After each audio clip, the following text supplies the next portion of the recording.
Hey everybody, it's your old pal Ken, aka Sleaze Grinder, the frankly legendary rock and roll writer from the pages of classic rock and Metal Hammer magazines. And it is Friday, everybody, and we all know what that means.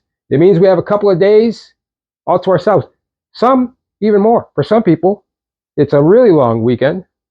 Is Independence Day is on Tuesday. A lot of people taking Monday off. So, we finally have a little time when the man takes his boot off of our throats and we get to be ourselves. We get to let our freak flags fly. And we're going to want a great soundtrack, so that's why we're here. It's time for the Weekend Metal Report. First thing I'm going to do is tell you about some things that are out today that you can go and grab and rock away the weekend with. The first one is the record's called Delightful Sharp Edges, the band from Norway, and they're called Hex AD, and they are known as a progressive doom band. Now, I don't like progressive anything. You look around, see if you find any King Crimson or Rush or Queensryche or Dream Theater records around here. You won't. If anything, I like my rock and roll primitive. But these guys, I really like. It is a classic doom, and it's heavy, but then it's light in places. It flows beautifully. It has great musicianship. It tells a story. The vocals are awesome, and I really like this band a lot. So if you are up for a deep cinematic listen, I suggest you check out the new record, Delightful Sharp Edges by Hex AD. And while we're in Norway, I would also like to tell you that Tjuder, I don't know if I'm pronouncing it right, Tsjuder, Tjuder have a new record out called Helvegor. I don't know if I'm pronouncing that right either. But they are a second wave black metal, Norwegian black metal band. Started out in the 90s. And they rock. Now, a lot of black metal is a little too chaotic for your boy, but when they do lay on some heavy rockin' vibes, I'm into it. So if you like bands like Watain or Marduk or Dark Funeral, I suggest you check out Helvegor, because I really enjoyed it. I reviewed it for Metal Hammer. And it was, I don't know what I gave it, but I gave it a lot because I really liked it. Okay, and the other one that I wanted to mention for today. So here's Savage Master. I want to tell you about Savage Master. This is not Savage Master's new release. These are the last two.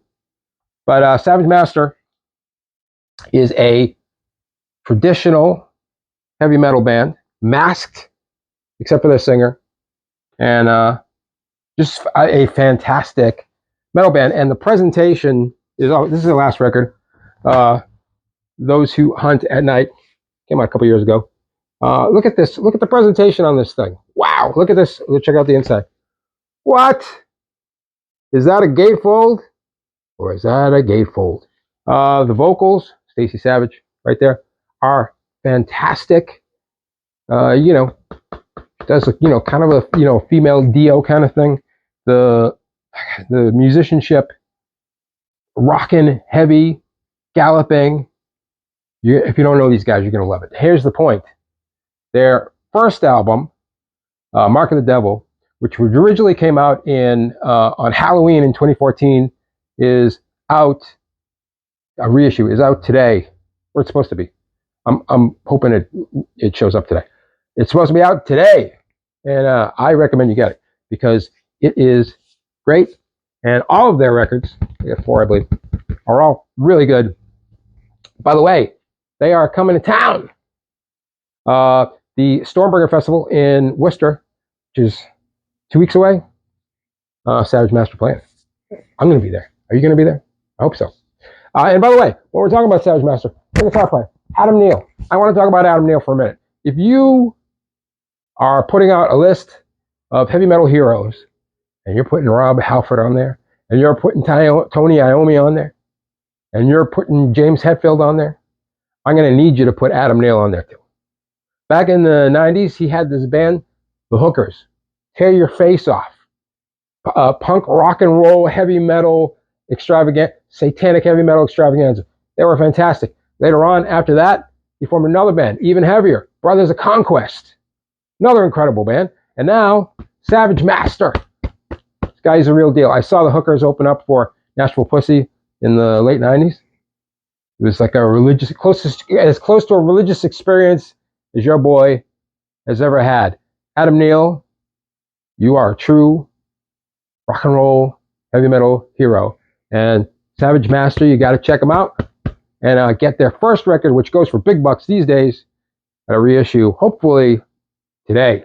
Okay, so that's some stuff that's out today.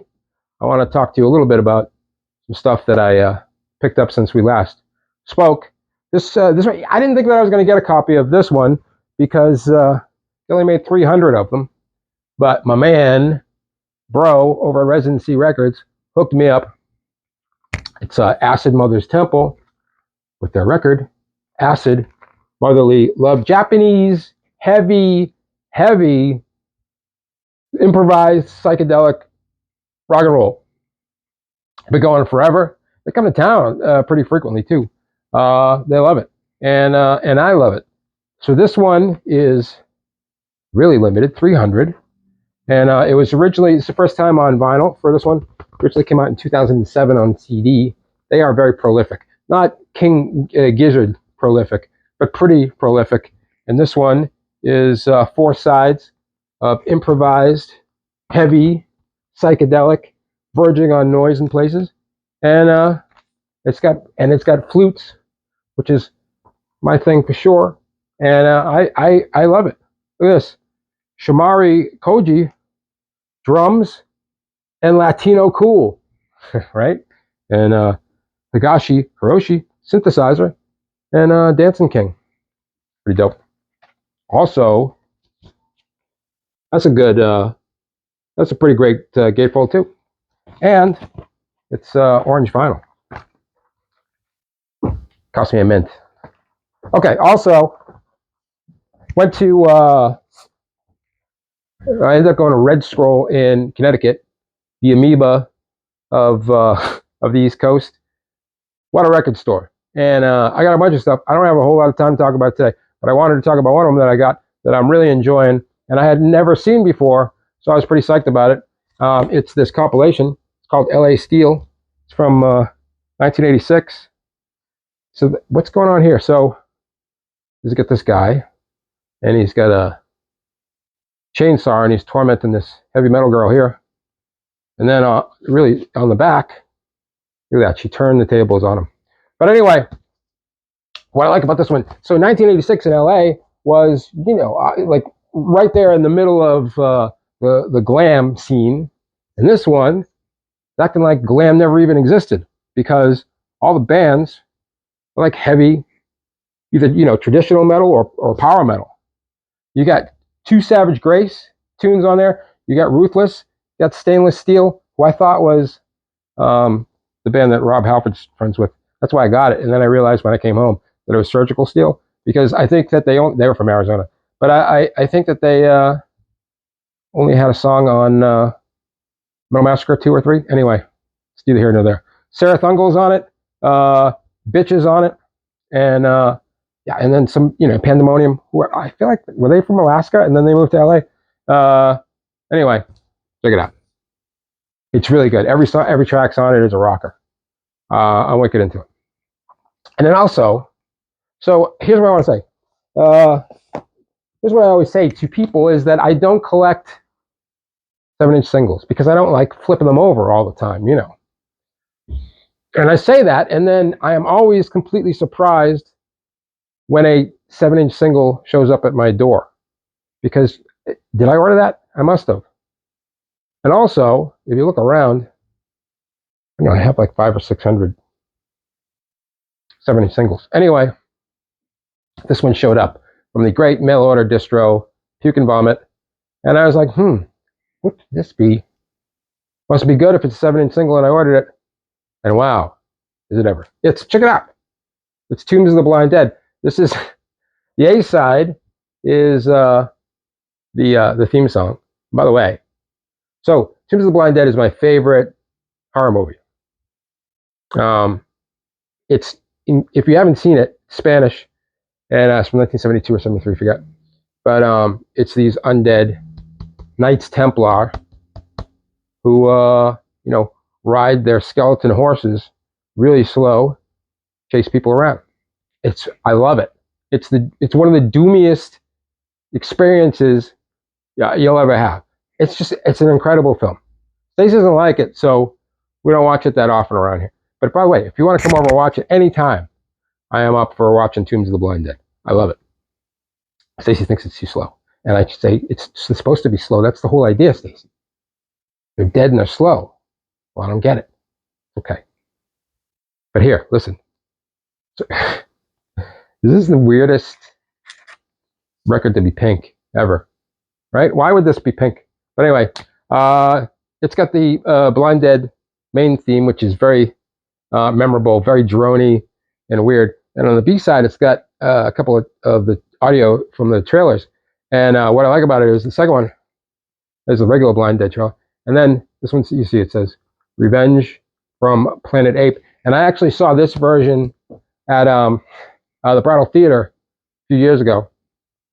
And what it was is, you know, they were trying to capitalize, American cinemas were trying to capitalize on the Planet of the Apes mania.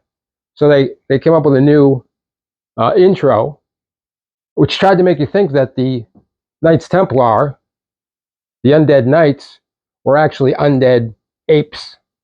And so, you know, it said Revenge of the Apes, like in the Planet of the Apes logo. Good stuff. So I don't know how many of these they made. Probably not a lot. But go to Peak and Vomit and pick one up if you want. All right, everybody. I think that's it for me today. I want to thank you for listening and checking stuff out. Oh, forget it. I forgot. Hold your horses. I forgot one very important thing. There's another record I want to tell you about. Holy smokes. I can't believe I almost forgot. Wizard Tattoo have a new record out, Fables of the Damned. You can get it on Bandcamp. I don't have a copy yet. Hopefully I have one next week. Wizard Tattoo is a one-man band from Indiana. Bram the Bard is the guy. That's the main guy. And he's the only guy. And they had an EP last year that I absolutely, self-titled, that I absolutely loved. And it was just such an incredible listen. It was, initially I was going to say, it was, you know, it's kind of like Butthole Surfers meets Black Sabbath, but that's just scratching the surface. This dude does it all. It's times, he sounds exactly like a band called Wizard Tattoo. Sometimes nothing like it. I am telling you, you got to check out Wizard Tattoo. The new album is called Fables of the Damned. You can get it on vinyl from Bram on Bandcamp. I highly suggest you do. And by the way, his guitar playing is some of the best guitar I've heard in years. In years. Last year, I went and I did a story on the guy, Marcus King, who's a blues guy. And I was watching this guy play guitar. And I was like, this is the greatest guitarist I've ever seen in my life. It's true. I don't like blues, but I still have to say, greatest I've ever seen. I'm not saying Bram is that good, but I feel like he's in that arena. So I want you to check out Wizard Tattoo. Should have started off with Wizard Tattoo. But check them out. They're fantastic. Fables of the Damned is a new record. Okay, that really is it for me this week. Thank you for listening. Don't break the oath. Stay heavy. Have a great weekend. We'll see you next week on the Weekend Metal Report.